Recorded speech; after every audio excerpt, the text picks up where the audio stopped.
નમસ્કાર, હું છું વિરેનભાઈ નકુમ, આમ આદમી પાર્ટી જિલ્લા પ્રવક્તા દેવભૂમિ દ્વારકા. આજે હું વાત કરવાનો છું દેશ અને ગુજરાતના ખેડૂતોની આવક ડબલ થાય તે માટે આ ડબલ એન્જિનની સરકારે મોટા મોટા સપના બતાવ્યા હતા, મોટા મોટા વચનો આપ્યા હતા. પરંતુ આવક ડબલ ક્યારે થાય તેની કોઈ ગેરંટી દેખાઈ નથી રહી. પરંતુ જ્યારે ખેડૂતોની જાવક ડબલ થાય તે માટે આજે મોટા સમાચાર આવ્યા છે. ઇફકો કંપની દ્વારા એનપીકે ખાતર 50 કિલોની બેગમાં 250 રૂપિયાનો ધરખમ વધારો કરવામાં આવ્યો છે. 10/26/26 અને 12/32/16માં આજે મોટા પાયે જે 250 રૂપિયાનો જે ભાવ વધારો કરવામાં આવ્યો, તો આ દેશના ખેડૂતો માટે એક મોટો બોજ માથે નાખવામાં આવ્યો છે. અત્યારે દેશનો ખેડૂત દિવસે ને દિવસે જે પાયમાલ થઈ રહ્યો છે, આ પાયમાલીના કારણે દેશનો ખેડૂત આજે ખેતીનો ધંધો છોડવા મજબૂર થઈ રહ્યો છે. તો આ ડબલ એન્જિનની સરકાર મોટા મોટા તાઇફાઓ કરે છે ખેડૂતો માટે, આવક ડબલ કરવાના, આત્મનિર્ભર ખેડૂતોને કરીશું. તો ક્યાંક ને ક્યાંક ખેડૂત વિરોધી નીતિઓના કારણે ખેડૂત આજે બરબાદ થઈ રહ્યો છે.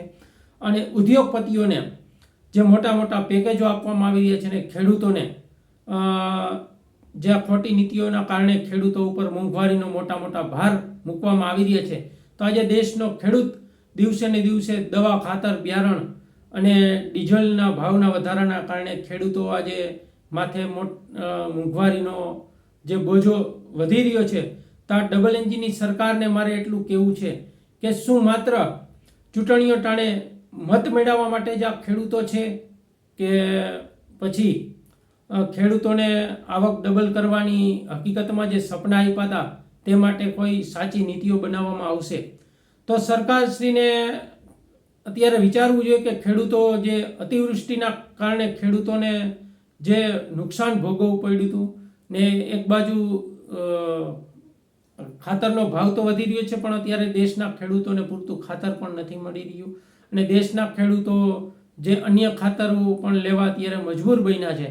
તો આ જે ડબલ એન્જિનની સરકારની ખોટી નીતિઓના કારણે ખેડૂતોનો જે ભોગ લેવાઈ રહ્યો છે, જે દેશનો ખેડૂત જે બરબાદ થઈ રહ્યો છે, તો દેશના ખેડૂતોને પણ અપીલ કરું છું કે જે પંજાબની અંદર જે ખેડૂત જાગૃત બની અને જે આંદોલન કરી રહ્યો છે ને, જે પંજાબની અંદર ખેડૂત સરકાર સામે લડી રહ્યો છે, તો ગુજરાતના દરેક ખેડૂતોને બહાર નીકળી અને અવાજ ઉઠાવવો પડશે. ત્યારે આ મૂંગીબેરી સરકાર જાગશે અને દેશનો ખેડૂત ત્યારે સમૃદ્ધ થશે.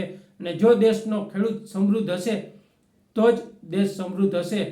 તે એવી નીતિઓ બનાવવામાં આવે તો જ જ્યારે ખેડૂતના હિતમાં જે નીતિ બને તો જ ખેડૂતનું આવક ડબલ થાય.